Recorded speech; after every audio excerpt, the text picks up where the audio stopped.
बुजुर्गों का बहुत बहुत धन्यवाद करता हूं। मैं मीडिया के साथियों का भी बहुत बहुत धन्यवाद करूंगा, क्योंकि चुनावी सभा चल रही है और कई कई कार्यक्रम एक दिन में होते हैं। हम लोग कोशिश करते हैं ज्यादा ज्यादा जगह चले जाए, और इस चुनाव के बहाने ही आपके इस गांव में आने का मौका भी मुझे मिल गया। मैं भैया ये आंख में लग रही है, इसको बंद कर लो, आंख में लग रही है। हाँ, मैं अपनी बात को शुरू करते हुए सभी धर्मों में जन्मे सभी संतों, गुरुओं और महान पुरुषों को नमन करता हूं। जब मैं यहाँ आया, एक बहुत शानदार बाबा साहब अम्बेडकर का की स्टैचू, एक हाफ स्टैचू वहां लगी हुई है, उसे देख के मुझे बड़ी खुशी हुई। और फिर मैंने देखा यहाँ के साथ साथ मेरा एकदम ध्यान जो है वो पंजाब की तरफ गया, जहाँ अमृतसर में डॉक्टर बाबा साहब अम्बेडकर की इतनी अच्छी स्टैचू को उसको तोड़ने का प्रयास किया गया। मैं ये सोच रहा था मन मन में कि ऐसा क्या है इस शख्सियत में कि कोई उंगली तोड़ता है, कोई मूर्ति तोड़ता है, कोई जो है और तमाम तरह के प्रयास करता है। फिर मेरी समझ में आया, हालांकि हम और मैं और आप सब लोग इस बात को जानते कि अकेले थे, एक अकेले बाबा साहब अम्बेडकर ने हम करोड़ों लोगों की जिंदगी को बदल के रख दिया। हमें जानवरों के जीवन से निकाल के इंसानों का जीवन दिलाने का काम किया, हमको पिछली पंक्ति से निकाल के मुख्य धारा में लाने का काम किया। जिनको इस देश में हजारों साल जुल्म, जाति, अन्याय, अत्याचार और बिना अधिकारों को जीना पड़ा, उन सबको 26 जनवरी 1950 को संविधान के जरिए मुख्य धारा में जोड़ के गए। और आज उनकी वजह से कोई डॉक्टर बना, कोई इंजीनियर बना, कोई वकील बना, कोई जज बना, कोई मेरे जैसा प्राइमरी स्कूल के हेडमास्टर का बेटा इसी संविधान के बदौलत देश की सबसे बड़ी पंचायत का मेंबर बना। और आपके बीच का आपका भाई, आपके लिए लड़ने वाला, मेहनत करने वाला, इस क्षेत्र के लिए संघर्ष करने वाला और इस क्षेत्र को इसकी कायाकल्प कर देने की इच्छा रखने वाला मेरा छोटा भाई विक्की पांचा भी उसी बात को लेकर आगे बढ़ रहा है, जिस बात को लेकर कभी डॉक्टर बाबा साहब अम्बेडकर आगे बढ़े थे।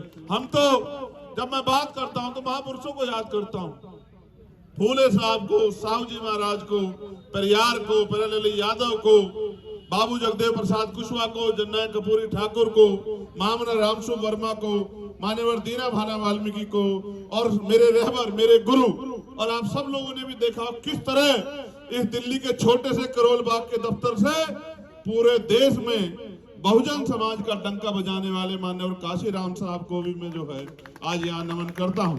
जिस तरह से उन्होंने हमें रास्ता दिखाया, हम उसी पे चल रहे हैं। और आप जानते हैं, ये माँ यहाँ बैठी है, ये मेरा परिवार है, बड़े बैठे हैं। पार्लियामेंट में जितना आपका अकेला चंद्रशेखर आजाद बोलता है, उतने 542 लोग मिलकर भी मुकाबला नहीं कर पाते।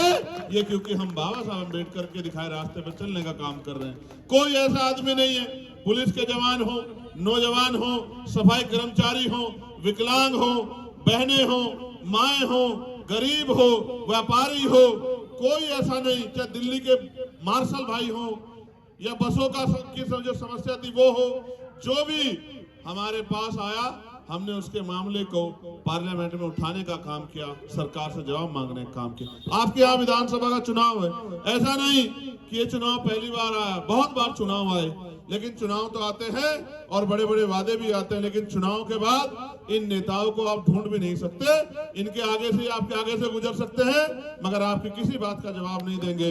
आपके पास मुसीबत आई थी, चीला के लोगों, मैं तो आपका खून हूँ, मेरे ऊपर आपका अधिकार है, आपने मुझे एक बार कहा, मैंने उस बात को मान लिया।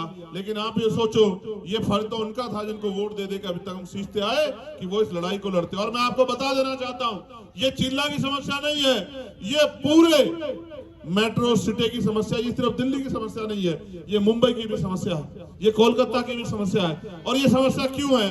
क्योंकि 50 साल पहले ये शहर इतने मजबूत नहीं थे, इतने आगे बढ़े हुए नहीं थे, इतने जगमगाहट वाले नहीं थे, ये बंजर भूमियां थी। हमारे लोगों ने शहर गांव से आके अपनी मेहनत से इनको सींच सींच के रहने लायक बनाया, और इस पूरे दिल्ली को भी अपनी मेहनत, खून पसीने से मेहनत कर करके इस दिल्ली को दिल्ली बनाया। और आज जब हम 50-50 साल से, 60-60 साल से, 70-70 साल से उन जगहों पे काबिज है, आजादी के बाद आज उन जगहों से हमें निकालने के लिए ये दिल्ली में बैठी सरकारें रास्ते ढूंढती हैं कि इनको किस तरह यहाँ से निकाल के, जैसे कहते हैं ना कि चांद में एक दाग होता है, आज इन अमीरों को ये गरीब लोग इन बस्तियों में रहते अच्छे नहीं लगते, ये इनको दाग के बराबर लगते हैं और इन दाग को हटाने के लिए तमाम षड्यंत्र करते रहते हैं। इनको ये नहीं पता कि ये दाग नहीं है, ये देश के असली मालिक है, इनको हटा नहीं सकते हो। सरकार का काम बसाना होता है, सरकार का काम उजाड़ना नहीं होता है। सरकार का काम लोगों के आंसू पूछना होता है, सरकार का काम लोगों को आंसू, खून के आंसू रुलाना नहीं होता है। इन सरकारों ने लंबे समय, चाहे यहाँ चाहे दिल्ली में जो हमारा गुरु घर टूटा था तुगलकाबाद में, हमेशा इन सरकारों ने, चाहे केंद्र की भाजपा सरकार हो या दिल्ली की सरकार हो, इन्होंने हमें बेवकूफ बनाने का काम किया। जो ये दे रहे हैं बिजली इतने यूनिट फ्री, पानी इतने यूनिट फ्री, और ये तो बाबा साहब अम्बेडकर का संविधान देता है। पार्टियां कौन है देने वाली?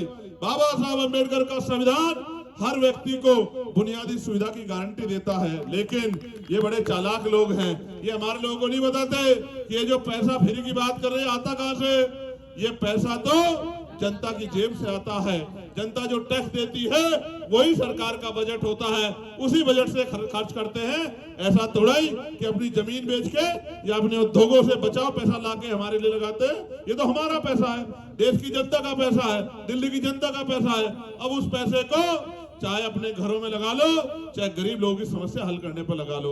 और सोचो अगर वोट का अधिकार नहीं होता, अगर बाबा साहब ने 4-4 बच्चों को कुर्बानी देके वोट का अधिकार नहीं दिलाया होता। ये वोट का अधिकार ही तो है कि लंबे लंबे कुर्ते वाले जो बिना बैंड के पैर नहीं रखते, वो भी चुनाव में हमारी बस्तियों में, गरीबों की बस्तियों में आते नहीं आते हैं, पैर छूते हैं, माथा टेकते हैं, घर के बाहर हाथ जोड़ते हैं। कभी आपने नहीं देखा होगा, हमारे घरों में बैठ के खाना खाते हैं, खाना अपना लेके आते हैं, पानी अपना लेके आते हैं, हमारे घरों में बैठ के खाते हैं और कहते हैं हम कुछ नहीं मानते, जातिवाद नहीं मानते, छुआछूत नहीं मानते, ऊंच नीच। मगर वो जब ऐसा हो तो आप समझ लेना कि चुनाव नजदीक है या चुनाव चल रहा है, क्योंकि चुनाव के बाद तो वो सब मानते हैं। आप ये सोचो, ये वोट का अधिकार नहीं होता तो आज हमारी गलियों के हालात देखो, नालियां सटी पटी हैं, निकासी कोई व्यवस्था नहीं है, गंदगी जो है बराबर की हो रही है। ऐसा लगता है ये दिल्ली दिल्ली नहीं है, ये अलग दिल्ली है और अमीरों के लिए वो अलग दिल्ली है जहां हम लोग घूमते हैं, जहां हमें जो है संविधान की वजह से जाने का मौका मिला है। आप ये सोचो, ये वोट का अधिकार नहीं होता, ये हमारी समस्या क्यों सुनते, ये हमारे लिए वादे क्यों करते, हमारे बीच में क्यों आते, ये कहते राजनीति बहुत बुरी है।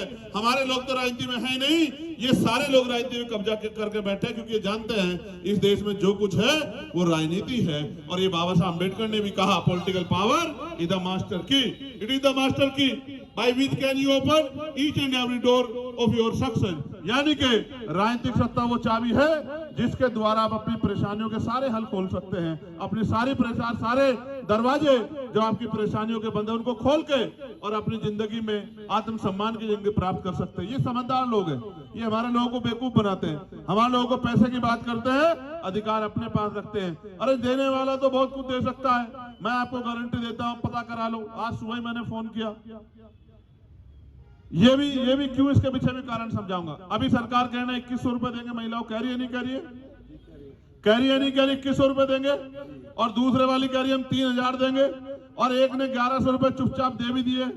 आप सोचो क्यों दे रहे हैं पैसे, आप सोचो, एक बार सोचो क्यों दे रहे हैं पैसे। मैं इसका तरीका बताता हूं। पहले जब हम लोग गांव में रहते थे तो पैसे वाले लोग आते थे, क्योंकि पैसे वाले लोग ही राजनीति करते थे, तो पैसे वाले लोग आते थे, वो क्या करते थे, वो अपने पैसे को गरीबों के घर तक पहुंचाते थे रास्ता ढूंढ के, और ये कहते थे कि पैसा ले लो, वोट का तुम्हें क्या करना, कोई जीते हारे, तुम्हें तो, तुम्हारे घर में तो पैसे के भी नहीं है, तुम पैसा ले लो, तुम्हें पैसे की जरूरत है। लोग पैसा लेते और उनके हिसाब से वोट देते, वो इलीगल था। अब इन्होंने इसको लीगल बना लिया है। अब ये चुनाव के समय पैसे की बात करते हैं, पैसा देते हैं, क्यों? क्योंकि आपकी वोट खरीदनी है।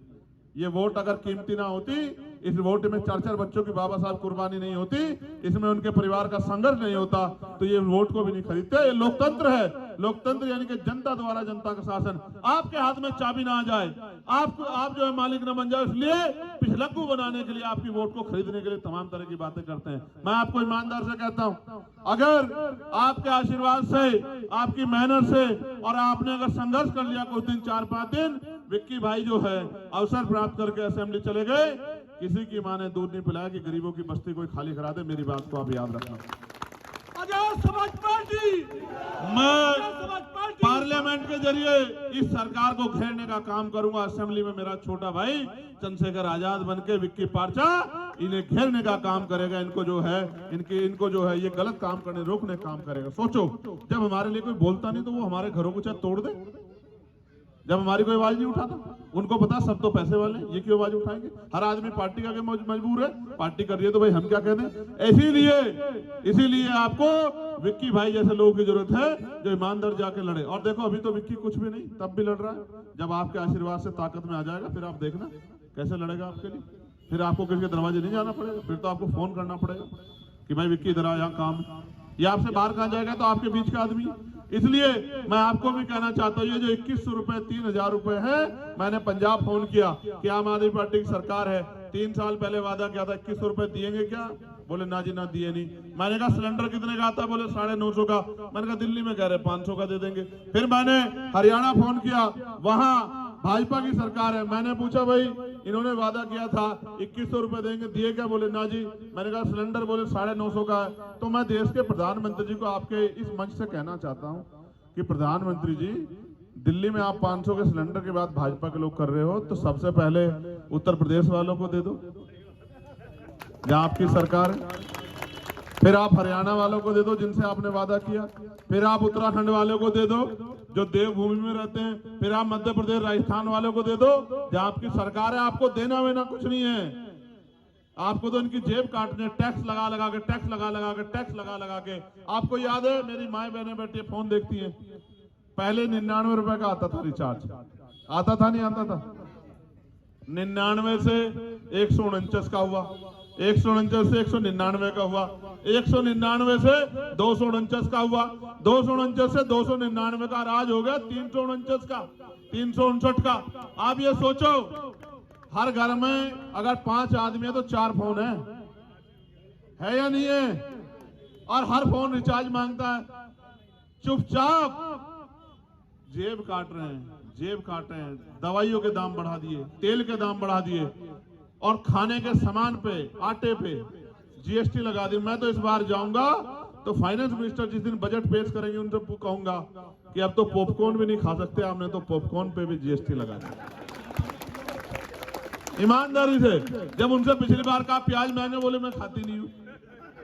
अब वो मुझे कहेंगे चंद्रशेखर मैं तो पॉपकॉर्न नहीं खाती, तो इस वजह से क्या लोगों के पॉपकॉर्न खाने बंद करवा दिए जाएं? आप समझो कैसे लोग हैं सरकार में कि आप कहोगे प्याज महंगे, बोले हम खाते नहीं, बोले लहसुन महंगा हम खाते नहीं, बोले पनीर महंगा हम खाते नहीं। भाई तुम नहीं खाते तो इन गरीबों का भी पेट काटना चाहते हो क्या? आप समझो क्या चल रहा है देश में। नौकरी खत्म है, सरकारी नौकरी, रोजगार है, महंगाई ने कमर तोड़ दी, निजीकरण जारी है। उद्योग धंधे किनके, आपके हैं या अमीरों के? अमीर कहां से घुसने देगा, कहां से कुर्सी देगा आपको? आप समझ लो मेरे भाई, आप समझो ना क्या हो रहा है देश में।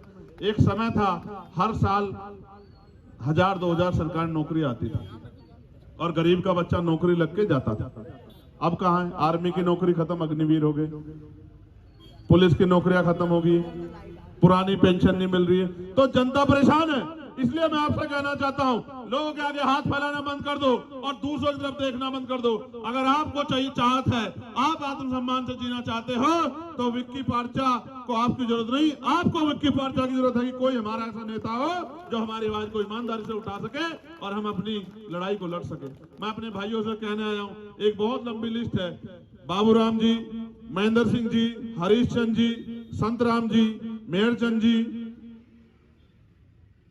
बेगराज जी, बालकिशन जी, महिपाल जी, बरम सिंह जी, त्रिपाल सिंह जी, और हमारे युवा साथी महेश कुमार जी, हंसराज जी, लवकुश जी, केशव जी, अमर सिंह जी, रोहतास भाई, पदम भाई, पप्पी भाई, संजीव जी, संजू भाई, अजय जी, रघु भाई, और जो टीम यहाँ काम कर रही है दिन रात में, संजय वेद जी, कपिल बेदी जी, अजय गौतम जी, उमेश कुमार जी, विशाल जी, गुलशन वाल्मीकि जी, चौधरी कुशल जाटव जी, अश्वनी कोरी जी, राजकुमार भाई, शिवा राठी जी, प्रदीप कोरी जी, बालकिशन जी, पुष्कर जी, विजय कुमार जाटव जी, ब्रजेश जाटव जी, और हमारे चौधरी अजीत जी, हमारे नेता हिमांशु जी, गुलशन भाई, महेश जी, और देखो आप तो यहाँ की बात कर रहे हो भैया, आप तो यहाँ की बात कर रहे हो दिल्ली वालों। आपके प्रचार में देखो, मैं जो अब आपसे कहने वाला हूँ, विक्की के प्रचार में आष्टिया से भाई नरेश जस्सल जी जो है अपना काम दाम छोड़ के यहाँ इनका प्रचार करने आए हैं, सिर्फ इसीलिए कि आपकी ताकत बन जाए। अब आप मेरी एक बात को सोचो, आप क्या कर सकते हो मैं बताता हूँ। आप अपने आप को कम मत आंको। आपकी जेब में फोन है, देखो हाथ लगाओ, है या नहीं, चोरी तो नहीं होगी? दिल्ली में क्राइम बहुत बढ़ रहा है। आपके घरों में फोन है, अपने फोन का प्रयोग करो।